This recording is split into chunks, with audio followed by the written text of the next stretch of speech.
Today is the official inauguration of the Hindu temple in Dubai. We are now part of the worship village.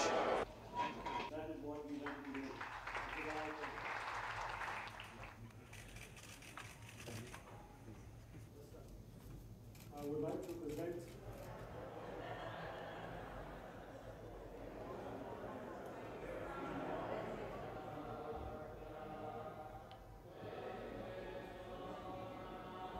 We've created a place of worship with 16 different deities from north, south, east, west India.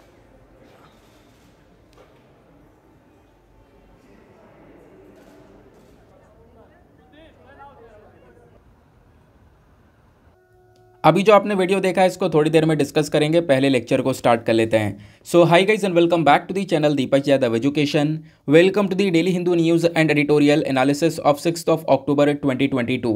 तो guys आज है तारीख 6 October 2022 और है Thursday. देखेंगे आज के the Hindu complete newspaper को एनालाइज करेंगे। बट लेक्चर में आगे बढ़ने से पहले अगर आप लोगों को इस लेक्चर का PDF चाहिए तो क्या करना है, सबसे पहले डाउनलोड करना है टेलीग्राम, देन उसके बाद जाके सर्च बॉक्स में टाइप करना Deepak Yadav education UPSC। As you can see guys आप लोगों को ये वाला चैनल मिल जाएगा, इस पर क्लिक करना और जाकर इस चैनल को ज्वाइन कर लेना।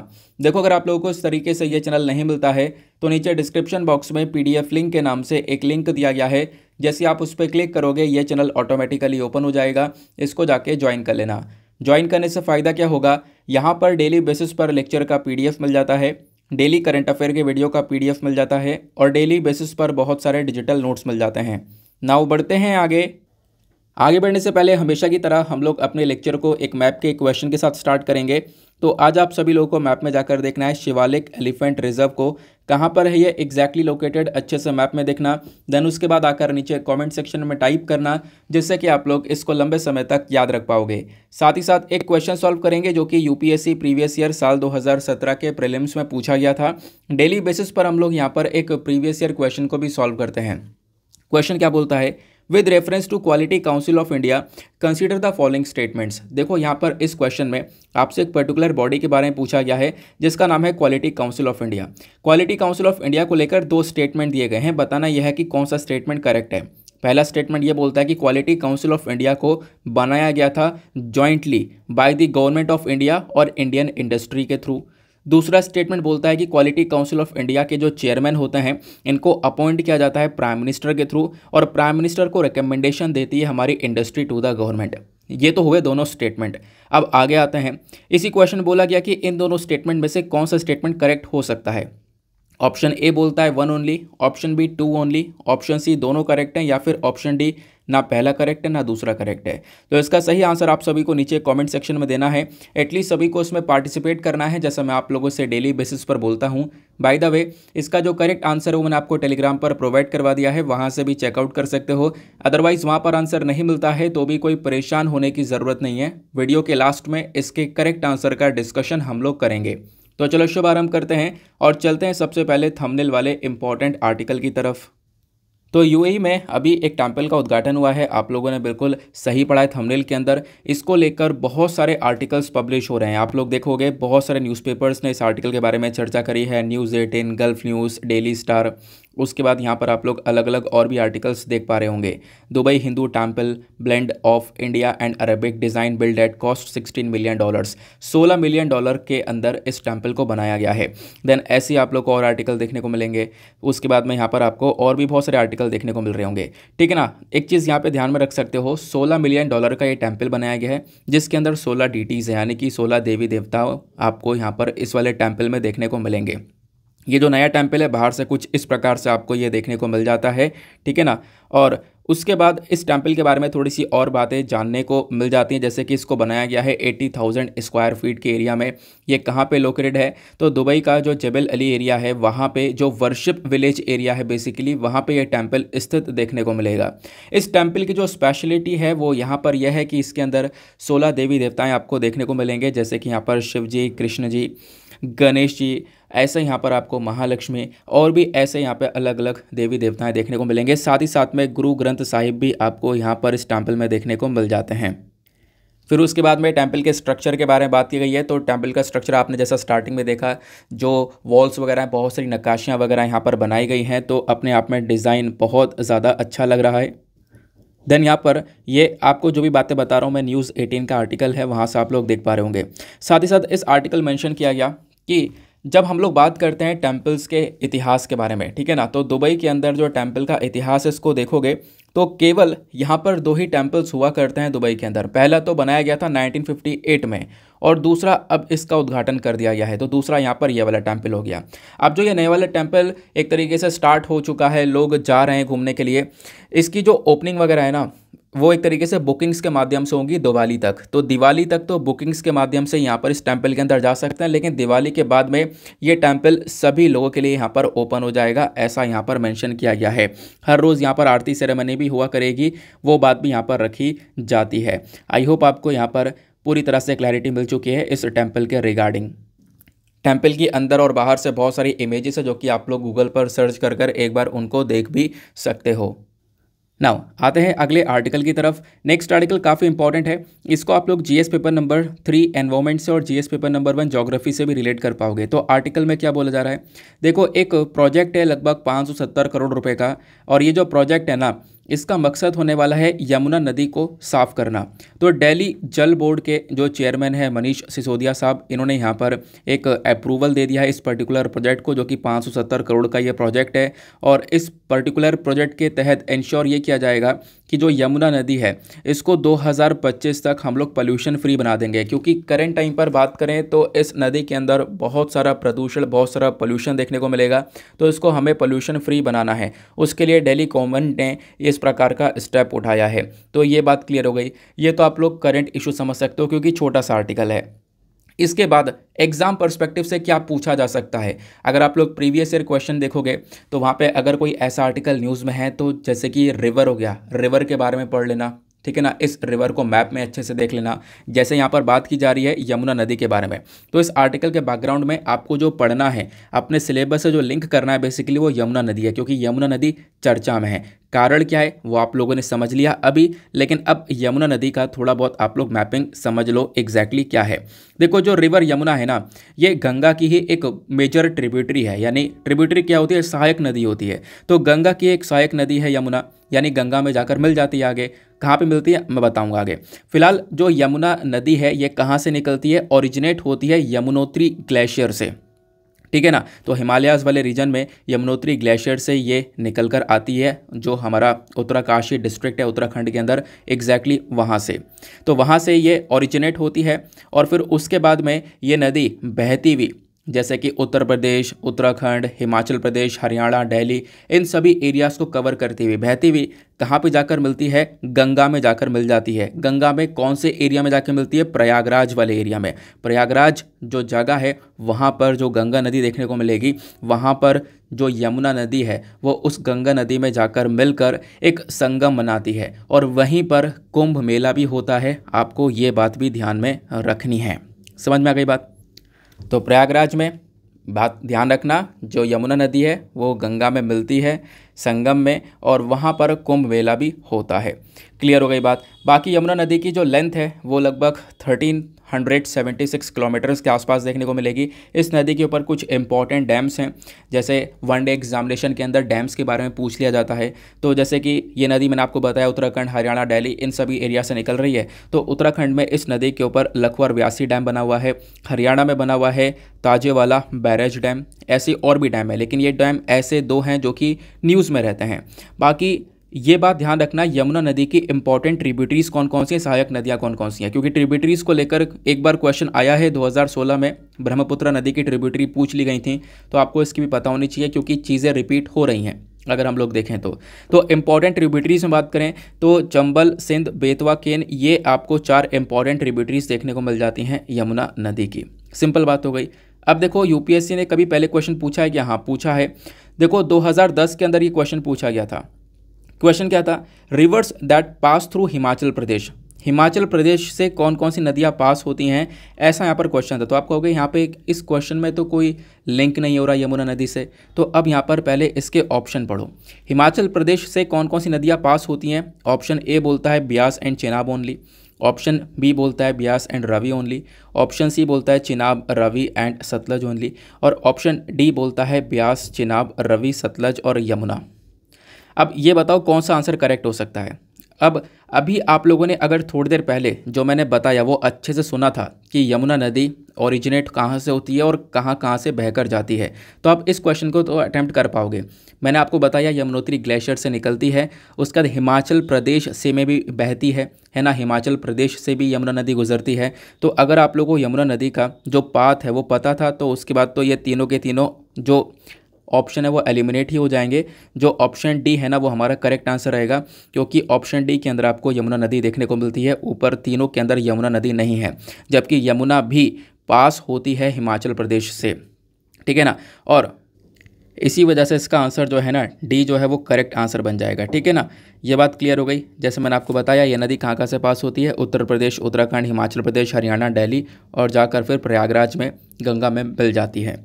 समझ में आ गई बात। तो ये छोटी छोटी ऐसी चीज़ें हैं जो कि आपको ध्यान में रखनी है, और ऐसे कोई और रिवर न्यूज़ में आती है तो इसी प्रकार से पढ़ना है, क्योंकि यही कुछ ऐसे पैटर्न्स होते हैं एग्जाम के, प्रीवियस ईयर क्वेश्चंस होते हैं जिसके बेसिस पर हम लोग एनालाइज कर सकते हैं, जिसके बेसिस पर हम अपने करंट अफेयर्स को पढ़ सकते हैं, ठीक है ना।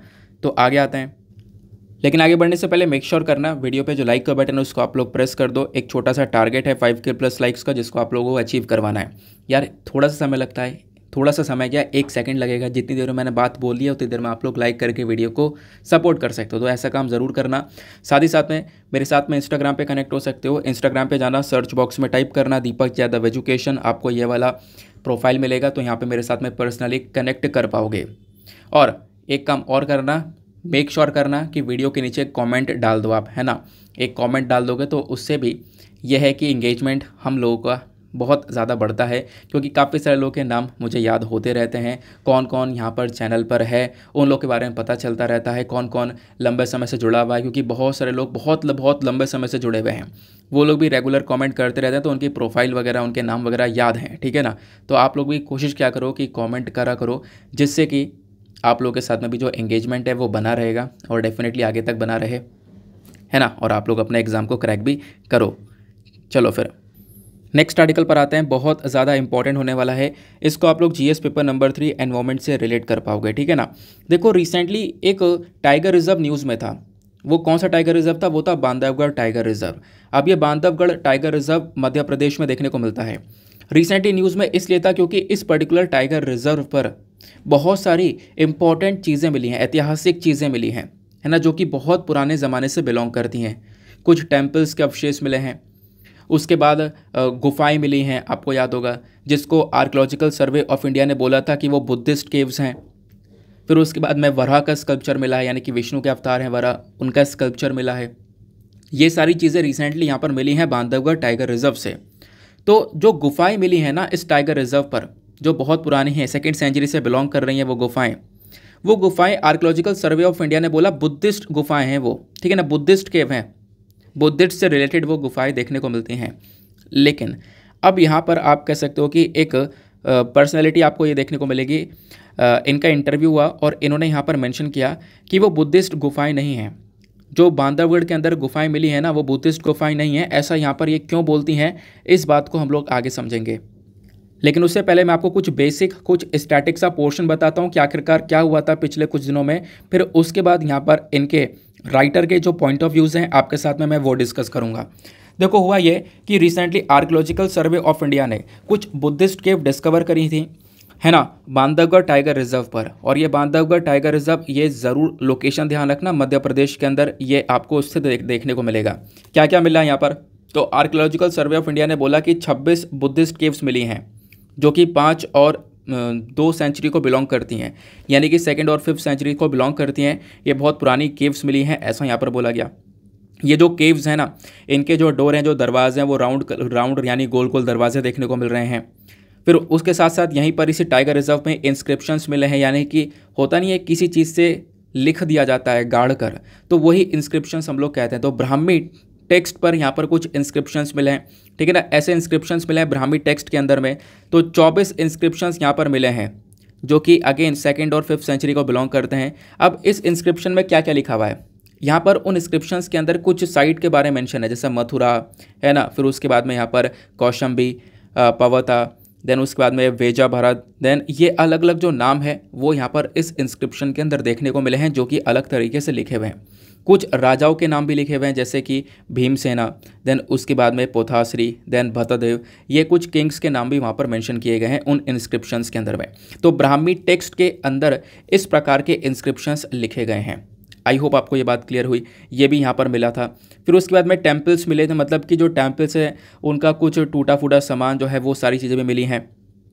कुछ यहाँ पर 26 टेम्पल्स के रिमेन्स मिले हैं ऐसा यहाँ पर बोला जा रहा है। और वो टेम्पल बहुत पुराने, लगभग जो कालाचूरी पीरियड चल रहा था 9th और 11th सेंचुरीज़ के आसपास का, उस समय पे ये टेम्पल बिलोंग किया करते थे ऐसा यहाँ पर बोला जा रहा है। और इस टेम्पल के साथ साथ दुनिया का एक सबसे बड़ा वराह स्कल्पचर भी मिला है, ठीक है ना। वराह आपको पता होगा विष्णु जी के एक अवतार हैं, तो उनका एक स्कल्पचर मिला है जो अगेन 9th और 11th सेंचुरी को ही बिलोंग करता है, वो बात भी रखी जा रही है। तो इतनी सारी चीज़ें यहाँ पर मिली हैं जो कि बहुत पुरानी हैं। कहाँ पर मिली हैं? बांधवगढ़ टाइगर रिजर्व पर। अब ये बांधवगढ़ टाइगर रिजर्व क्या है, आओ इसको समझते हैं। 1968 की बात है, 1968 की बात है। इसको पहले as a national park notify किया गया था। फिर 1968 के बाद में 1993 में इसको बाद में एक टाइगर रिजर्व डिक्लेयर कर दिया गया। जो हमारा प्रोजेक्ट टाइगर नेटवर्क चल रहा था ना, उसी प्रोजेक्ट टाइगर के तहत ही यहाँ पर इसको टाइगर रिजर्व बना दिया गया था। हिस्टोरिकल सिग्निफिकेंस की बात करें, जो ये बांधवगढ़ वाला रीजन है ना मध्य प्रदेश में, इस ऐतिहासिक तौर पर इसका इंपॉर्टेंस अपने आप में बहुत ज़्यादा है, क्योंकि इस पर्टिकुलर रीजन के बारे में जो चर्चा है ना, इसके बारे में बहुत सारी जगह पर मेंशन किया गया है। जो पुराने ज़माने की किताबें हैं उसमें मेंशन किया गया है। नारद पंचारत्र के अंदर यहाँ पर इसके बारे में मेंशन है, बांधवगढ़ के बारे में। शिव पुराण के अंदर में यहाँ पर इस प्लेस के बारे में मेंशन है। शिव पुराण के अंदर बोला गया है कि जो बांधवगढ़ वाला रीजन है, ये जो प्लेस है वो रामायण से ही संबंधित है, रामायण से संबंधित जगह वो देखने को मिलती है। तो इस जगह का इंपॉर्टेंस हिस्टोरिकल बेसिस पर भी बहुत ज़्यादा है। जोग्राफिकल एस्पेक्ट ध्यान रखना, कहाँ पर स्थित है? मध्य प्रदेश के नॉर्थ ईस्टर्न वाले रीजन पर देखने को मिलेगा। आपसे एग्जामिनेशन के अंदर क्वेश्चन बन सकता है। बाकी इस पर्टिकुलर टाइगर रिजर्व में आपको 20 धाराएं देखने को मिल जाती हैं, ठीक है ना। 20 अलग अलग धाराएं देखने को मिल जाती हैं, जो कि बाद में वो एक नदी के अंदर मिल जाती हैं। उस नदी का नाम है सोन रिवर। धाराओं, जो अलग अलग धाराएं देखने को मिलती हैं जैसे जोहिला, जनद, ये अलग अलग नाम यहाँ पर दिए गए हैं। इसको मत याद रखना, याद ये रखना ये जो स्ट्रीम्स सारी की सारी वो सोन रिवर के अंदर मिल जाती हैं। और सोन रिवर एक बहुत इंपॉर्टेंट ट्रिब्यूटरी है, यानी कि अगेन गंगा की ही एक सहायक नदी ये देखने को मिलती है। समझ में आई बात।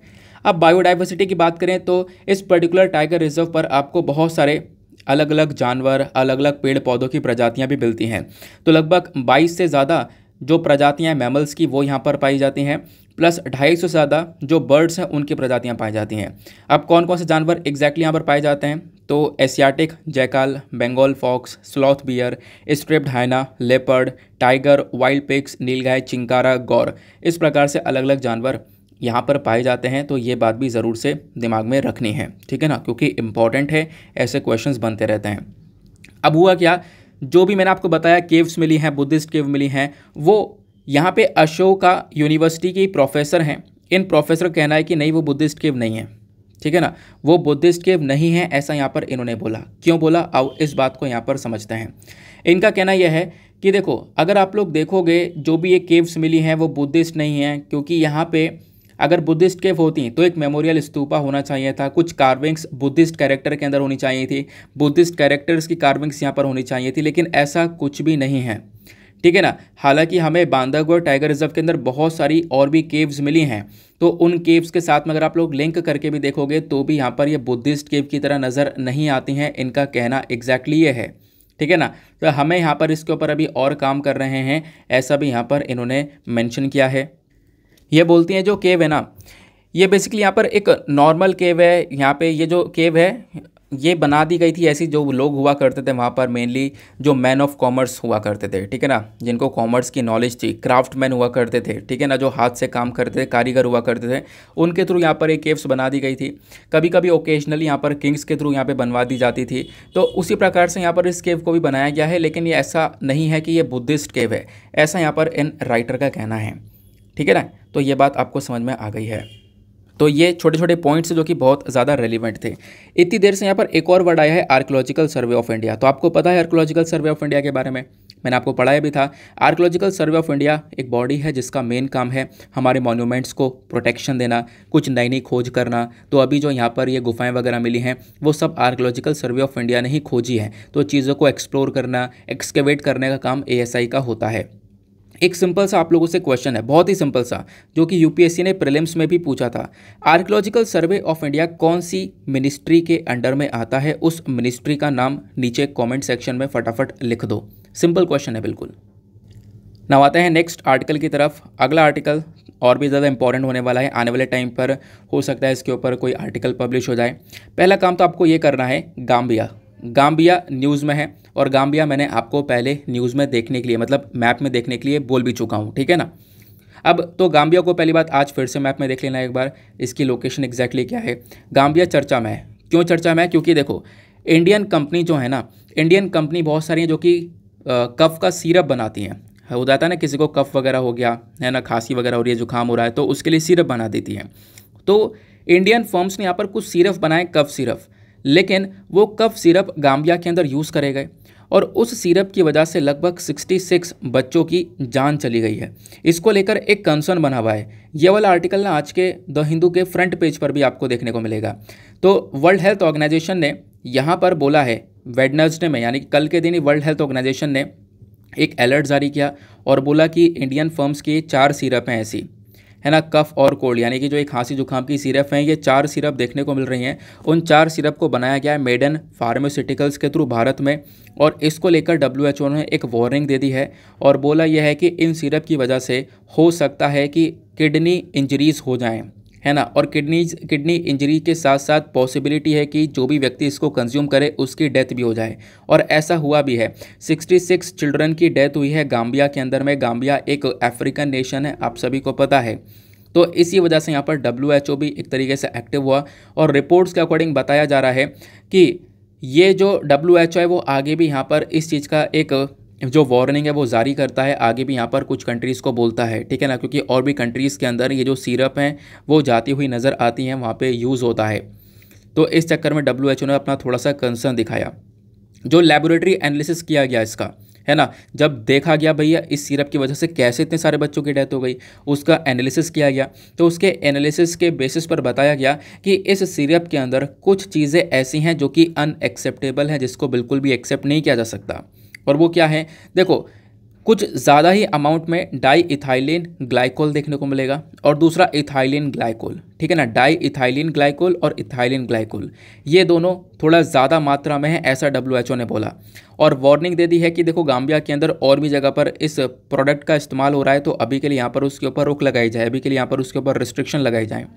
नाउ WHO के स्टेटमेंट को देखते हुए यहाँ पर हम लोगों ने भी एक रिएक्शन दिया है कि देखो यहाँ पर क्या है ना, जो director controller general of India है वो करेंटली क्या कर रहे हैं, टेक्निकल असिस्टेंस प्रोवाइड करवा रहे हैं, एडवाइस दे रहे हैं गाम्बिया को। जहाँ पर बच्चों की मृत्यु हुई है वहाँ पे इनको पूरी तरह से एडवाइस दी जा रही है, ऐसा भी यहाँ पर बोला जा रहा है, ठीक है ना। तो उनको प्रॉपर्ली एडवाइस दे रहे हैं। बाकी एक इन्वेस्टिगेशन चली रही है इस मैटर के ऊपर, और थोड़ा सा इस इन्वेस्टिगेशन को डीप ले जाने के लिए भी यहाँ पर WHO बोलता है कि ज़रूरत है कि हम लोग इसके बारे में थोड़ा सा पता लगा सकें, क्योंकि अदरवाइज़ अगर ये कफ सिरप और जगह पर होंगे, अगर ये सही चीज़ निकलती है कि हाँ इसकी वजह से ही डायरेक्टली वो मृत्यु हुई हैं, तो इससे और भी बहुत सारी जगह पर कंसर्न हो सकता है। दैट इज़ वाई यहाँ पर ये बात रखी जा रही है। सिंपल हो गया। तो ये वाला आर्टिकल आने वाले टाइम पर कभी एडिटोरियल वगैरह पे पब्लिश हो सकता है, तो इस वजह से बस खाली इतनी सी इन्फॉर्मेशन ध्यान रखना। अगले आर्टिकल पर आते हैं अगले आर्टिकल पर। नेक्स्ट आर्टिकल काफ़ी ज़्यादा इंपॉर्टेंट होने वाला है। अगेन आप लोग इसको GS पेपर नंबर 2 से रिलेट कर पाओगे, ठीक है ना। यहाँ पर बात की जा रही है रबर इम्पोर्ट जो है ना वो काफ़ी तेज़ी से बढ़ चुका है, यानी कि जो रबर है ना उसका इम्पोर्ट हम लोग बहुत ज़्यादा कर रहे हैं, और इसके चक्कर में जो प्राइसेस हैं हमारे डोमेस्टिक लेवल पे, यानी कि हमारे देश के अंदर जो खुद के रबर के प्राइसेस हैं वो बुरी तरह से हिट हो रहे हैं, ऐसा यहाँ पर रबर प्लांटर्स का कहना है, ठीक है ना। अब मुद्दा क्या है, इसको थोड़ा डिटेल से समझने की कोशिश करते हैं। देखो हुआ ये कि साल 2021-22 में जो कंपाउंडेड रबर होती है, अब पहली बात कंपाउंडेड रबर कौन सी होती है, पहली बात ये ध्यान रखना, ठीक है ना। देखो एक कंपाउंडेड रबर होती है और एक होती है नेचुरल रबर। कंपाउंडेड रबर उस प्रकार की फॉर्म ऑफ रबर होती है जिसके अंदर 90% नेचुरल रबर होती है। देखो एक तो नेचुरल रबर है, पूरी तरह से वो रबर ही है, एग्जैक्टली वो 100% रबर ही है।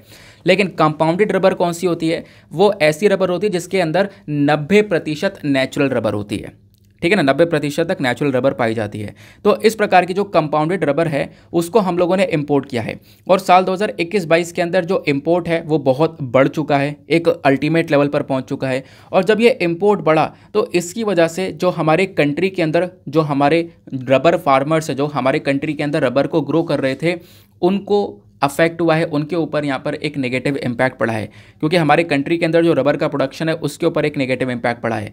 अगर जो हमारे पास डेटा अवेलेबल है उसके अकॉर्डिंग बात करें तो बोला यह जा रहा है कि साल 2021-22 के अंदर 1.14 लाख टन के आसपास कंपाउंडेड रबर को इंपोर्ट किया गया, जो कि पिछले साल के कंपैरिजन में बहुत ज़्यादा था। यानी कि 2021-22 में 2020-21 से ज़्यादा रबर इंपोर्ट करी गई है। तो लगातार यहाँ पर इम्पोर्टिंग का जो अमाउंट है ना वो इंक्रीज़ हो रहा है। और इसी प्रकार से कंपाउंडेड रबर के साथ साथ हम लोगों ने नेचुरल रबर का भी इंपोर्ट बढ़ा दिया है, ठीक है ना। वो अभी मैंने आपको थोड़ी देर पहले कंपाउंडेड रबर का डेटा बताया कि उसका इंपोर्ट बढ़ गया है। फिर उसके बाद में आप लोग देखोगे जो नेचुरल रबर है, नेचुरल रबर का भी इंपोर्ट है वो आप देख पाओगे थोड़ा बहुत इंक्रीज़ होता हुआ यहाँ पर नज़र आया। ज़्यादा नहीं हुआ, लेकिन मतलब सेम 5 लाख टन 2018-19 में भी इंपोर्ट किया था, और 5 लाख टन ही यहाँ पर 2021-22 के अंदर क्रॉस हो गया था। तो मतलब सिमिलर सा रहा, थोड़ा सा कम रहा 2021-22 में, ऐसा आप कह सकते हो। अब बात ये होती है कि अगर इसको हम लोग इंपोर्ट कर रहे हैं तो इससे हो क्या रहा है? देखो हो ये रहा है, ऑब्वियस सी बात है, जब बाहर से सामान आ रहा है और इंडिया के अंदर थोड़ा सस्ता मिल रहा है तो हमारे कंट्री का खुद का जो नेचुरल रबर का मार्केट है या फिर ये वाला जो सेक्टर है वो अफेक्ट होगा। लोग हमारे कंट्री का नेचुरल रबर खरीदने की बजाय जो इम्पोर्टेड है, जो बाहर से आ रहा है, उसको परचेज कर रहे हैं, जो डोमेस्टिक मार्केट हिट हो रहा है ना। मिनिस्ट्री ऑफ कॉमर्स ने यहाँ पर इस चीज़ के बारे में बताया भी। इन्होंने बोला कि जो नेचुरल रबर हम लोग इम्पोर्ट करते हैं ना, उस नेचुरल रबर पर लगभग 25% ड्यूटी लगती है। जब बाहर से कोई प्रोडक्ट आता है तो उस पर 25% की ड्यूटी लगा देते हैं, यानी कि कुछ और अमाउंट लगता है, जिसकी वजह से थोड़ा सा प्रोडक्ट वो हमारे कंट्री में महंगा मिलता है। ये बात किसकी हो गई? नेचुरल रबर की। लेकिन जब बात करते हैं कंपाउंडेड रबर की, तो कंपाउंडेड रबर पर केवल 10% की ही इम्पोर्ट ड्यूटी लगाई जाती है। यानी नेचुरल रबर पर तो चलो आप इम्पोर्ट ड्यूटी थोड़ी सी ज़्यादा लगा रहे हो, जिसकी चक्कर में नेचुरल रबर थोड़ा सा हमारे कंट्री का भी बिकता है। लेकिन जब बात आती है कंपाउंडेड रबर की, तो कंपाउंडेड रबर में आप इम्पोर्ट ड्यूटी थोड़ी सी कम लगा रहे हो, ठीक है ना। 10% के आसपास ड्यूटी लगती है, जिसकी वजह से जो ये कंपाउंडेड रबर है वो थोड़ा सा सस्ता बिकता है हमारे कंट्री में, और हमारे डोमेस्टिक यानी कि जो हमारे देश के अंदर खुद का रबर ग्रो कर रहे हैं उसकी बजाय ये इम्पोर्टेड वाला बिकने लगता है, ठीक है ना। तो यहाँ पर जो भी हमारे प्लांटर्स जो भी रबर की खेती करते हैं उनका कहना यह है कि भाई कुछ टाइम के लिए आप थोड़े से रिस्ट्रिक्शन लगा दो, कुछ टाइम के लिए ये जो इंपोर्ट हो रहा है ना नेचुरल रबर के ऊपर, उसके ऊपर रोक लगा दो। अब जब बाहर से आएगा नहीं नेचुरल रबर तो हमारे देश में जो है रबर वो ही यहाँ पर बिकेगा, उसका प्रोडक्शन थोड़ा सा बढ़ेगा, वो बेसिकली यहाँ पर थोड़ा सा प्रमोट होता हुआ नजर आएगा, ऐसा यहाँ पर कहना है हमारे प्लांटर्स का। आई होप आपको ये पूरा का पूरा मुद्दा बहुत सिंपल से शब्दों में समझ में आ चुका है। अब हम लोग बात करते हैं इस पर्टिकुलर आर्टिकल के बैकग्राउंड की, क्योंकि आपसे जो क्वेश्चन पूछा जाएगा वो उसी बैकग्राउंड से ही पूछा जाएगा। तो इस वाले आर्टिकल को वैसे आप लोग जीएस पेपर नंबर 1 और जीएस पेपर नंबर 3 दोनों से रिलेट कर पाओगे। जीएस पेपर नंबर 1 के अंदर टॉपिक है एग्रीकल्चर रिसोर्स का, जीएस पेपर नंबर 3 के अंदर क्रॉपिंग पैटर्न्स वगैरह आपको देखने को मिल जाता है। जब हम लोग बात करते हैं नेचुरल रबर की, तो देखो नेचुरल रबर कैसे बनता है? रबर एक पेड़ से बनता है। कहोगे पेड़ से? हाँ, एक पेड़ है जिसका नाम है हेविया ब्रासिलियंसिस। अब हेविया ब्रासिलियंसिस ये जो पेड़ है इससे हम लोग को मिलता है लेटेक्स। क्या मिलता है? लेटेक्स। और इसी लेटेक्स से बनता है रबर। तो सिंपल सी बात है, rubber is made from latex of a tree called Hevea brasiliensis. अब ये जो रबर है आप देखोगे तो इसका उपयोग, इसका जो यूज़ है वो अलग अलग जगह पर भी है। डिफेंस में, नेशनल सिक्योरिटी में, इंडस्ट्रियल डेवलपमेंट में, हर तरीके से रबर का उपयोग किया जाता है। अब ये बेसिकली एक इक्वेटोरियल क्रॉप है ना। इसके लिए देखो क्या क्या चाहिए होता है। सबसे पहली बात, अगर हम लोग टेम्परेचर की बात करें, इस प्रकार के क्वेश्चन अभी तक पूछे नहीं गए हैं, लेकिन यूपीएससी कभी भी कुछ पूछ सकता है, तो इसके बारे में हम लोग कुछ कह नहीं सकते। तो रबर को जब हम लोग ग्रो करते हैं तो ये आपके ज्योग्राफी के अंदर सारी बातें लिखी हुई हैं। तो उसमें कितना टेम्परेचर चाहिए होता है?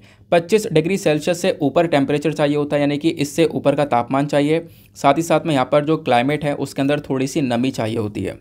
और बारिश कितनी चाहिए होती है रबर को ग्रो करने के लिए? तो लगभग 200 सेंटीमीटर से ज़्यादा की रेनफॉल चाहिए होती है। सॉइल टाइप की बात करें तो कौन सी मिट्टी के अंदर रबर सबसे ज़्यादा तेज़ी से प्रोड्यूस हो सकता है, सबसे बेस्ट तरीके से प्रोड्यूस हो सकता है, तो ऐसी मिट्टी होनी चाहिए जो कि एक तरीके से एलुवियल सॉइल हो। सिंपल बात हो गई। देन उसके बाद में रबर को ग्रो करने के लिए चीप और एडिक्वेट स्किल्ड लेबर भी चाहिए होती है। एक लेबर चाहिए होती है ताकि वो रबर का ग्रो कर सके, रबर की फसल को लगा सकें। अब इंडिया का क्या सिनेरियो है रबर के मामले में, ये आपके लिए बहुत इंपॉर्टेंट होने वाला है।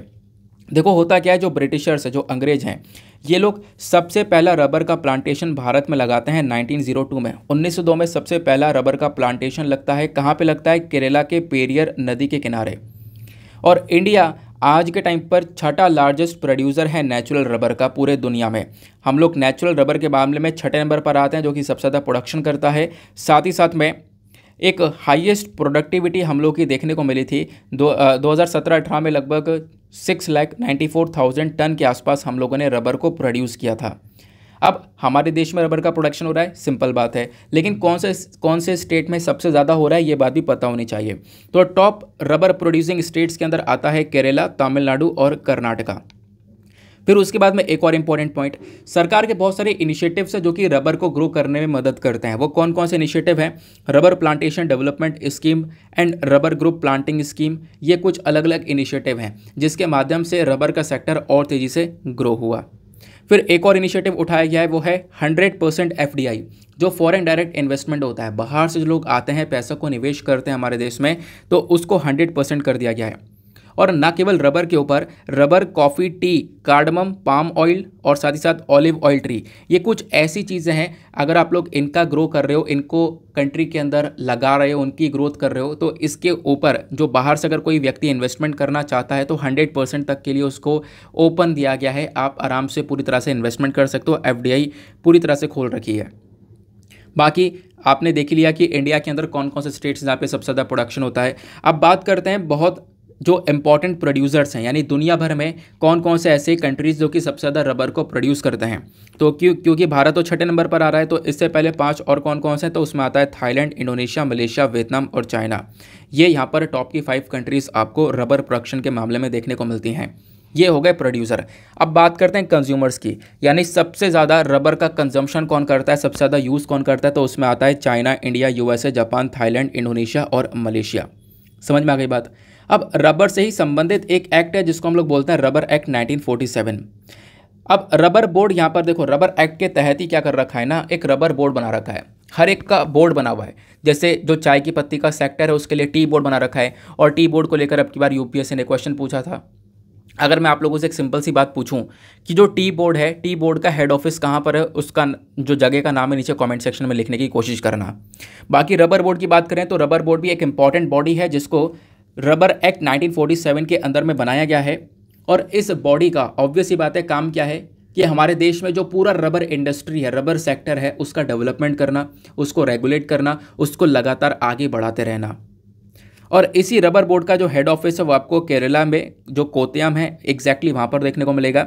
इस बोर्ड का फंक्शन क्या है, फंक्शन मैं आपको बता चुका हूँ। इस बोर्ड का मेजरली फंक्शन है हमारी रबर इंडस्ट्री का डेवलपमेंट करना, ठीक है ना, उसको सपोर्ट करना।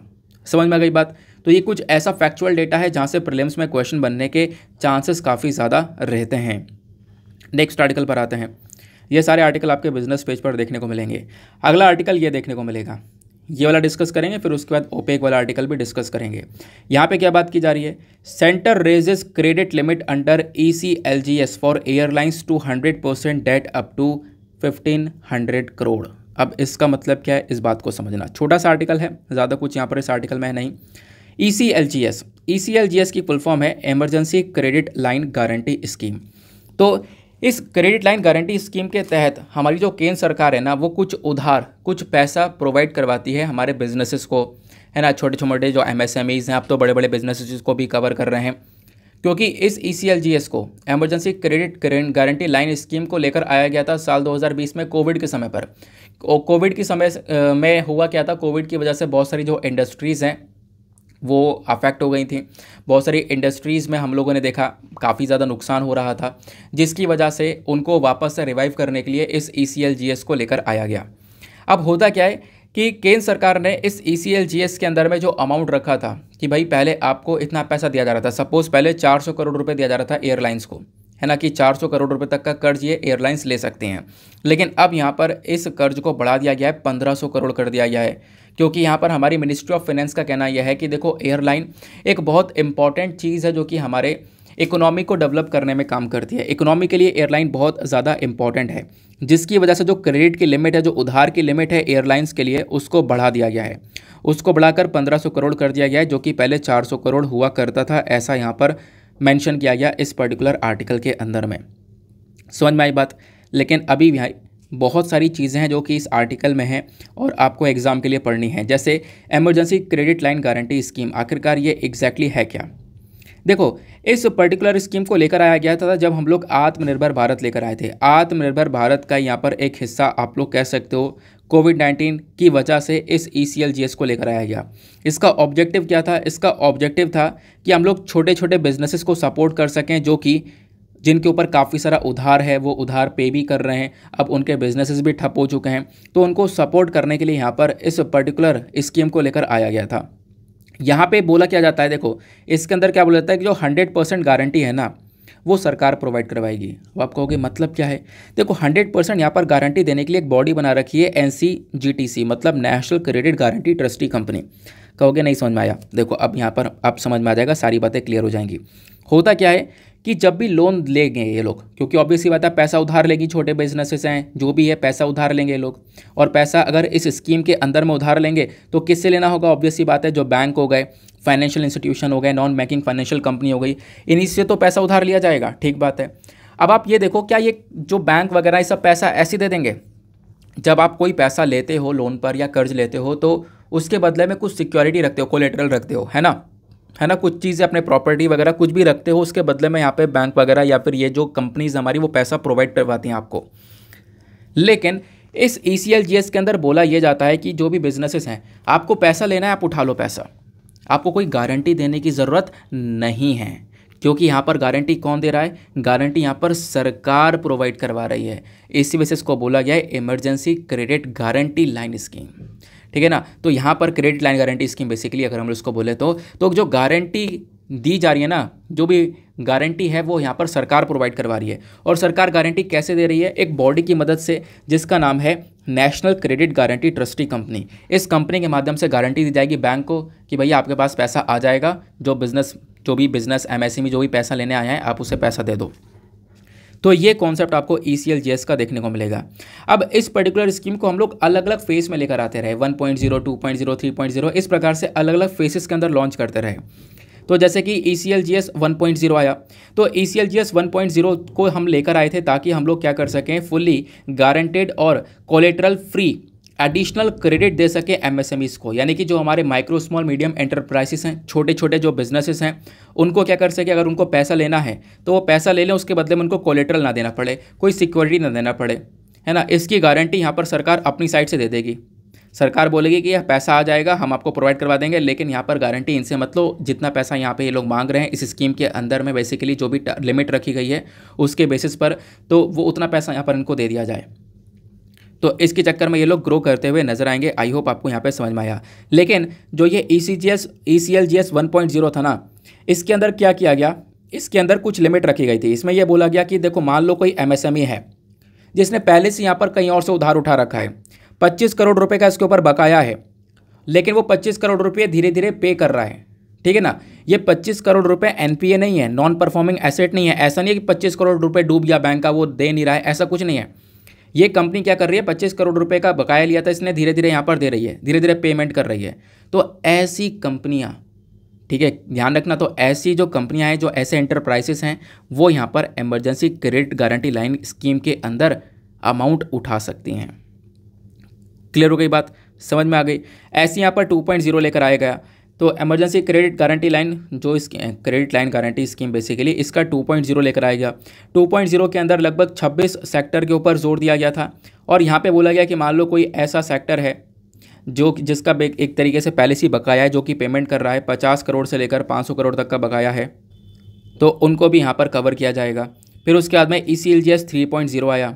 ठीक है ना। ऐसे ही यहाँ पर आपको देखने को मिलेगा ECLGS 3.0 के अंदर ही बोला गया, देखो 500 करोड़ रुपए जो एक लास्ट लिमिट है, जो कोई भी कंपनी कोई भी एंटरप्राइज है ना, उसका जो भी यहाँ पर पेमेंट कर रहा है, जो भी इसके ऊपर उधार है वो धीरे धीरे पेमेंट कर रहा है, उसका ऊपर जो बकाया है वो बेसिकली बस 500 करोड़ होना चाहिए, 500 करोड़ से बढ़कर आगे नहीं होना चाहिए। तो ये 3.0 के अंदर बोल दिया गया था, ठीक है ना। तो ये बात यहाँ पर आपको ध्यान में रखनी है। तो वो लोग भी यहाँ पर ECLGS के अंदर कवर किए जाएंगे, उनको लोन यहाँ पर दिया जाएगा। फिर ECLGS 4.0 आया। 4.0 के अंदर क्या किया गया, 100% guarantee to cover up loans up to 2 crore, यानी कि 2 करोड़ रुपए तक का लोन देने के बारे में चर्चा की गई। हॉस्पिटल, उसके बाद नर्सिंग होम, क्लिनिक्स हो गया, देन उसके बाद मेडिकल कॉलेजेस, तो इन सब को यहाँ पर सपोर्ट करने के लिए ये बेसिकली यहाँ पर गारंटी देने के बारे में बात की गई थी कि भैया जो ये आपको अलग अलग सेक्टर्स हैं ये लोग भी यहाँ पर लोन उठा सकते हैं, इसके बदले में जो सरकार है वो यहाँ पर इनको गारंटी प्रोवाइड करवाएगी। अब गारंटी जो प्रोवाइड करवा रही है सरकार वो बेसिकली एक पर्टिकुलर बॉडी के माध्यम से करवा रही है जिसका नाम है NCGTC। NCGTC क्या है, national credit guarantee trustee company.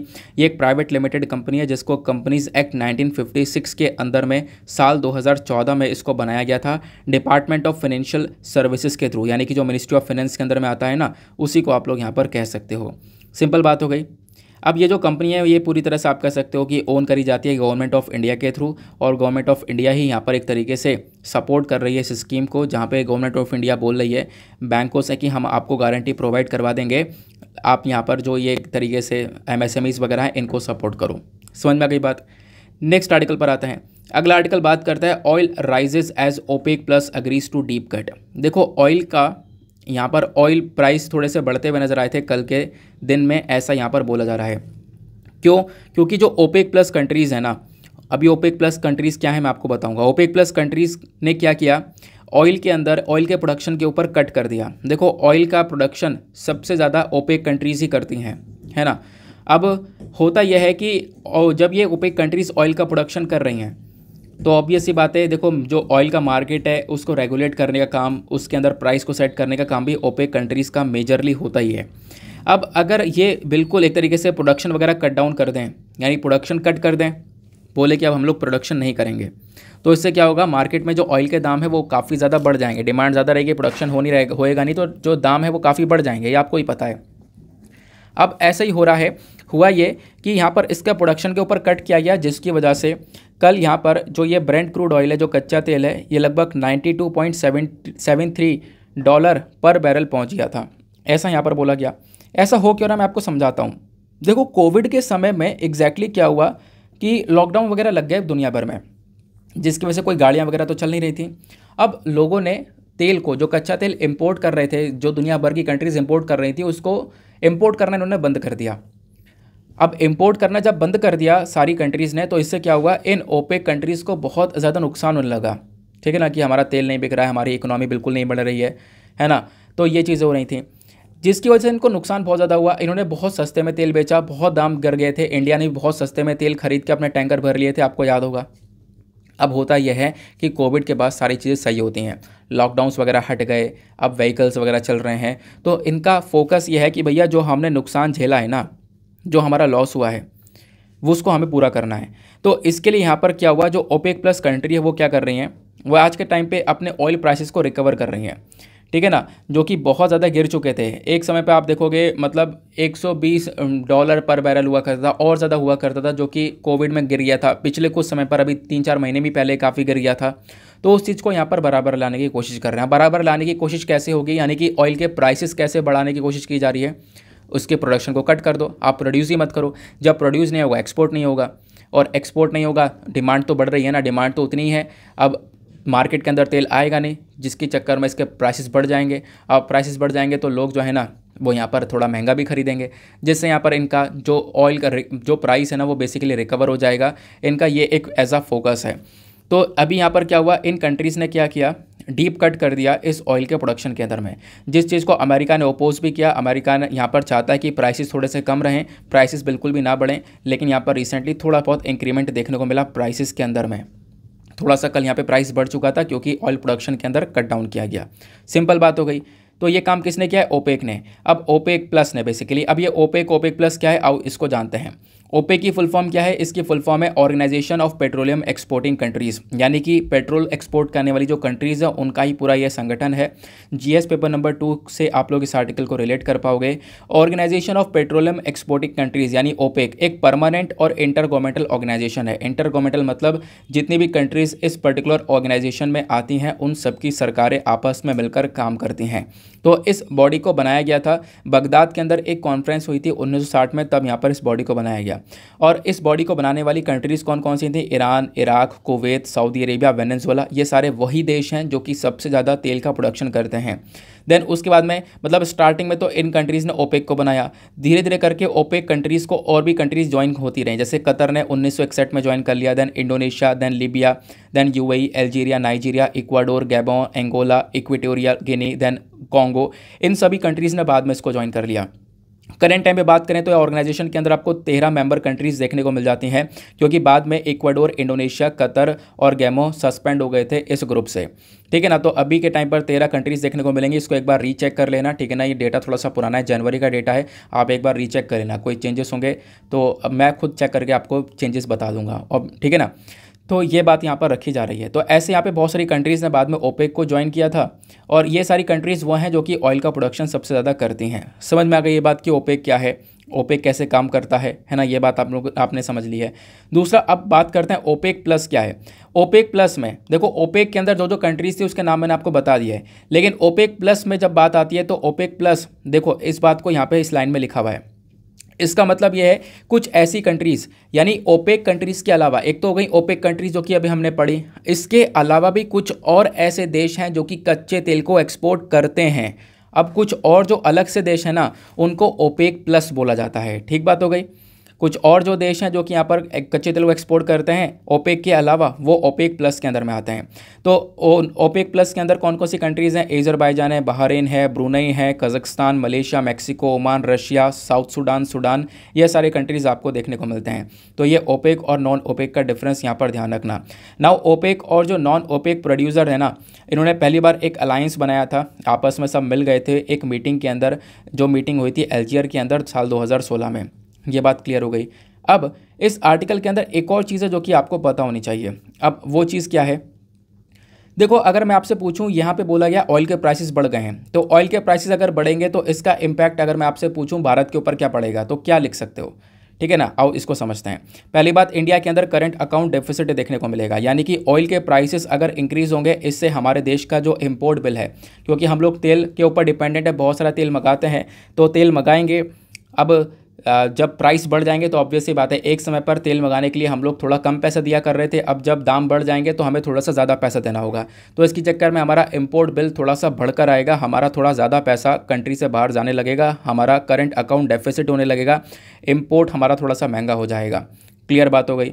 दूसरा यहाँ पर इम्पैक्ट पड़ेगा इन्फ्लेशन का हमारे देश में, क्योंकि हम लोग महंगा लेकर आ रहे हैं और बाहर ही महंगा हो गया, अब इंडिया के अंदर लेकर आएंगे, इंडिया में सेंट्रल और स्टेट गवर्नमेंट दोनों अलग अलग टैक्सेस लगाएंगी, उसके बाद ये और महंगा हो जाएगा, तो भारत के अंदर महंगाई बढ़ती हुई नजर आएगी। तीसरा इम्पैक्ट पड़ेगा फिजिकल हेल्थ। अब डायरेक्ट सरकार को नुकसान पहुंचेगा, क्यों? क्योंकि भारत के अंदर जब तेल की महंगाई बढ़ जाएगी, लोग फिर हल्ला काटेंगे कि भाई तेल के दाम बहुत ज़्यादा हैं। देन उसके बाद में सरकार को क्या करना पड़ेगा? ज़बरदस्ती अपने टैक्स को काटना पड़ेगा, और सरकार अपने टैक्स ही कम कर सकती है, इंटरनेशनल लेवल पर तो पूरा पैसा देना पड़ेगा।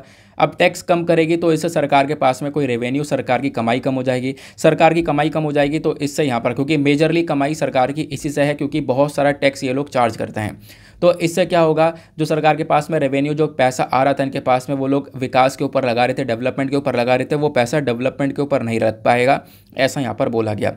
फिर ओवरऑल जब पैसा डेवलपमेंट के ऊपर नहीं लग पाएगा तो हमारी इकोनॉमिक रिकवरी काफ़ी हद तक स्लो हो जाएगी। तो ये सारे इम्पैक्ट आपको देखने को मिलेंगे जो कि पड़ सकते हैं अगर ऑयल के प्राइसेस इंक्रीज़ हो जाएं तो, ठीक है ना। तो ये आपको इस आर्टिकल में देखने को मिलेगा। सिंपल सी बात हो गई, यहाँ पे और ज़्यादा कुछ भी नहीं है, जो भी मैंने आपको बताया सिंपल सी भाषा में ये सारे आर्टिकल्स पढ़ा दिए हैं। आज का वीडियो थोड़ा सा लेट हो चुका है, मुझे मालूम है, क्योंकि आज मॉर्निंग में इंटरनेट का इशू हो रहा था, और फिर उसके बाद आज मुझे जो न्यूज़पेपर आपने पढ़ा है ना, ये बेसिकली दिल्ली एडिशन है भी नहीं, ये बेंगलुरु एडिशन पढ़ा है आपने, क्योंकि पता नहीं क्यों दिल्ली एडिशन अपलोड ही नहीं हो रहा था, मतलब दिल्ली एडिशन ओपन ही नहीं हो रहा था, तो इसके चक्कर में मैंने सोचा फिर आज का एनालिसिस आ नहीं पाएगा। जब मैंने बेंगलुरु एडिशन ओपन किया तो वो ओपन हो गया, चेन्नई एडिशन ओपन किया तो ओपन हो गया, बाकी सारे स्टेट्स को ओपन हो रहे थे, दिल्ली को ओपन नहीं हो रहा था। तो इस चक्कर में मैंने आपको यहाँ पर फिर यहीं से पढ़ा दिया। मतलब सेम रहेंगी चीज़ें, चीज़ों का कोई भी डिफरेंस नहीं है, बिल्कुल सिमिलर रहने वाली हैं। आप लोग वहाँ से भी एक बार देख लेना। लेकिन आपको पता होगा मेंस का क्वेश्चन हम लोग लिखते हैं। आज हम लोगों ने मेंस का क्वेश्चन अभी तक नहीं लिया है, अब लेंगे, क्योंकि आज कोई भी एडिटोरियल नहीं है जो कि हम लोग डिस्कस करें। एक एडिटोरियल ये देखने को मिलेगा, ये इंडिया के अंदर अर्बन फ्लडिंग को लेकर है। अर्बन फ्लडिंग को लेकर मैं 8 बार आर्टिकल डिस्कस कर चुका हूँ, बिल्कुल गिनकर बता रहा हूँ, 8 बार आर्टिकल डिस्कस कर चुका हूँ। तो आप कहोगे आज कैसे पढ़ेंगे? टेलीग्राम पर मैं शेयर कर दूंगा, टेलीग्राम पर ज्वाइन हो जाना है। पीडीएफ के अंदर मैं डेटा डाल दूंगा अर्बन फ्लडिंग को लेकर क्या क्या मैंने आपको बताया था। परसों वाले वीडियो में मैंने अर्बन फ्लडिंग के बारे में आपको पढ़ाया था एक एडिटोरियल। तो आप पहले से वो कंटेंट तैयार करके बैठ चुके हो, ठीक है ना। आपके पास में बहुत सारा मतलब इनफ डेटा है लिखने के लिए अगर कुछ भी अर्बन फ्लडिंग के ऊपर आएगा, क्योंकि बेंगलुरु फ्लडिंग के बारे में बात हो रही है तो मैंने आपको ऑलरेडी इसके बारे में बताया, ठीक है ना। तो इसमें कुछ और अब ज़्यादा घुसने की ज़रूरत नहीं है, बिल्कुल भी घुसने की ज़रूरत नहीं है। इसका जो डेटा है, नोट्स हैं, वो मैं आपको टेलीग्राम पर डाल दूंगा, प्लीज़ उसको अपने पास में नोट डाउन कर लेना। जो मेरे साथ में पहले से जुड़े हुए उन्होंने नोट डाउन कर लिया होगा, ठीक है ना। तो अब यहाँ पे आज इसको पढ़ने की ज़रूरत नहीं है, फिर मैंने हाईलाइट कर दिया था इसे। लेकिन मेंस का क्वेश्चन ज़रूर से लेंगे। तो आज का मेंस का क्वेश्चन क्या है? मेंस का क्वेश्चन क्या नहीं है, आज एक एसे राइटिंग है। आज आपको एक एसे लिखना है। एसे क्या है? बहुत सिंपल सा एक सेंटेंस है, poverty is the worst form of violence. जो गरीबी है ना, वो एक तरीके से 72 प्रकार का हिंसा है, आप ये कह सकते हो। आप ये एक फ्री पॉइंट है, इस पर आप बहुत सारी पॉइंट्स लिख सकते हो। अब ऐसे है तो ऑब्वियस ही बात है, यहाँ पर आपको 250 शब्द या 150 शब्दों में आंसर नहीं लिखना है। अब आपको लिखना है 1000 से 1200 शब्दों में। 1000 से 1200 शब्दों में इस पूरे एस्से को लिखना, और लिखने के बाद में कहाँ पे सबमिट करना? टेलीग्राम पर जाना, सर्च बॉक्स में टाइप करना Deepak Yadav education mains answer writing, full form लिखना। आपको वो मेरा चैनल मिलेगा, लगभग 32,000 के आसपास लोग जुड़े हुए हैं। तो वहाँ से जाकर आप लोग एक तरीके से अपने आंसर्स को सबमिट कर सकते हो। और सबमिट करने के साथ साथ एक काम ये करना कि एक दूसरे के आंसर्स को रिव्यू करने की कोशिश करना। जब एटलीस्ट आप सभी लोग कोशिश करो कि 2-2 आंसर्स रिव्यू कर लो। जब आप लोग 2 आंसर्स को रिव्यू कर लोगे तो इससे आपको ही फ़ायदा होगा, सामने वाले को ही फ़ायदा होगा। आपके पास में कुछ अच्छे पॉइंट्स मिल पाएंगे, सामने वाले की मिस्टेक्स आप बता पाओगे, ठीक है ना। तो ये काम ज़रूर से कर लेना। बाकी देखो इस एडिटोरियल के जो पॉइंट्स हैं ना, आज ही मैं वैसे लेकर आया था कि अर्बन फ्लडिंग क्या है। ये सारे पॉइंट्स मैंने आपको बहुत बार डिस्कस करवा दिए हैं, बहुत बार मैंने अच्छे से बता दिया है। तो मैं अभी भी टेलीग्राम पर डाल दूंगा, इस पर टाइम वेस्ट करने की ज़रूरत नहीं है। जो अच्छा चीज़ हो वो उसको यहाँ पर पढ़ने की कोशिश करो, ठीक है ना। बाकी मैंने आपको जैसे बताया, ये आप सोच रहे होंगे आज टेक्स्ट एंड कॉन्टेक्स्ट नहीं आया क्या? टेक्स्ट एंड कॉन्टेक्स्ट ये कहानी मैं आपको बताता हूँ। आप ये जो पीडीएफ देख रहे हो ना, ये कौन सा एडिशन है? ये बेंगलुरु एडिशन है, आपको यहाँ पर दिख रहा होगा। सिटी का एडिशन आता है ना, तो ये बेंगलुरु एडिशन है। और जैसे कि जो अलग अलग एरिया हैं उनके अलग अलग एडिशन आते हैं। दिल्ली का एडिशन आप लोग देखोगे तो दिल्ली का एडिशन आज डाउनलोड नहीं हो रहा था वेबसाइट के ऊपर, इस वजह से मैंने यहाँ पर मतलब सेम ही रहता है। अच्छा, एक आर्टिकल भी रह गया है। हाँ, एक चीज़ ये ध्यान रखना, जो नोबेल प्राइज़ है वो दिए जा रहे हैं। नोबेल प्राइज़ जो मेडिसिन के सेक्टर में दिया गया है वो हमने डिस्कस कर लिया है। बाकी केमिस्ट्री और फिजिक्स की फील्ड में भी नोबेल प्राइज़ दिए गए हैं। केमिस्ट्री फील्ड में जो दिया गया है वो 3 लोग आपको देखने को मिलेंगे। एक हैं Carolyn R Bertozzi, then Morten Meldal, then K Barry Sharpless. Then 3 यहाँ पर नोबेल प्राइज़ दिए गए हैं फिजिक्स की कैटेगरी में, John F Clauser, Alain Aspect और एंटोन जेलिंगर। ये आपको 6 लोग देखने को मिलेंगे, 3 फिजिक्स के, 3 केमिस्ट्री के। तो केमिस्ट्री के अंदर जो नोबेल प्राइज़ दिया गया है वो बेसिकली क्लिक केमिस्ट्री को लेकर दिया गया है। और ये जो इधर आप कह सकते हो फिजिक्स के अंदर जो नोबेल प्राइज़ दिया गया है, ये क्वांटम मैकेनिक्स के तौर पर नोबेल प्राइज़ दिया गया है। इनमें ज़्यादा डिटेलिंग्स में जाने की आवश्यकता आपको है नहीं, ठीक है ना। बहुत कन्फ्यूजिंग है, फिर भी एक अलग से मैं वीडियो आपके लिए क्रिएट कर दूंगा, क्योंकि क्वांटम फिजिक्स को अभी मैं यहाँ पर बताने लगा, क्वांटम मैकेनिक्स को बताने लगा तो अभी और ज़्यादा 10 मिनट लग जाएंगे। वीडियो आज ऑलरेडी लेट हो चुका है, तो इसके ऊपर एक अलग से वीडियो मैं लेकर आ जाऊँगा, जहाँ पर मैं आपको मेडिसिन और ये फिजिक्स और केमिस्ट्री के अंदर किस प्रकार से नोबेल प्राइज़ दिए गए, इनका बैकग्राउंड क्या है, वो आपको समझा दिया जाएगा। सिंपल बात हो गई। हाँ, मैं क्या कह रहा था कि मैं आपको लेकर चलता हूँ पहले अपने एडिटोरियल पर। मैं आप लोगों से ये बोल रहा था कि आज का एडिटोरियल देखोगे तो आज वैसे टेक्स्ट एंड कॉन्टेक्स्ट भी नहीं आया है। और एक बात देखने वाली यह है कि जो अलग अलग सिटी के एडिशन है ना, उनके अंदर टेक्स्ट एंड कॉन्टेक्स्ट नहीं आ रहा है। टेक्स्ट एंड कॉन्टेक्स्ट वाला जो पेज है वो सिर्फ और सिर्फ दिल्ली एडिशन के अंदर ही आता है, और बाकी सारे चेन्नई, बेंगलुरु जो भी एडिशन है उसके अंदर टेक्स्ट एंड कॉन्टेक्स्ट नहीं आ रहा है। तो टेक्स्ट एंड कॉन्टेक्स्ट बाकी मतलब कुछ जो अलग अलग एरिया के लोग हैं वो अलग अलग न्यूज़पेपर को फॉलो कर रहे होंगे। इस चक्कर में मतलब मुझे खुद भी नहीं पता था इसके बारे में। मैंने आज देखा, मैंने जब दूसरा ओपन किया, चेन्नई को ओपन किया और दूसरा ओपन किया, तो किसी के अंदर टेक्स्ट एंड कॉन्टेक्स्ट ही नहीं है। तो अब मैंने सोचा दिल्ली एडिशन के अंदर ये सिर्फ और सिर्फ दे रहे हैं, तो मतलब ऑफलाइन जो लोग ले रहे होंगे बाकी जगह पर, उनके पास में भी टेक्स्ट एंड कॉन्टेक्स्ट नहीं आ रहा होगा। तो इसकी वजह से ज़्यादा जोर मत दो टेक्स्ट एंड कॉन्टेक्स्ट पर, आप थोड़ा सा कम फोकस देके भी पढ़ो, क्योंकि जो भी चीज़ें हैं वो बेसिकली करंट इशू वाले ही आती हैं टेक्स्ट एंड कॉन्टेक्स्ट के ऊपर, जो करंट में रहती हैं। तो इतना परेशान होने की ज़रूरत बिल्कुल भी नहीं है। टेक्स्ट एंड कॉन्टेक्स्ट के अंदर ज़्यादातर वो चीज़ें होती हैं जो कि आप लोग पढ़ चुके हो, ठीक है ना।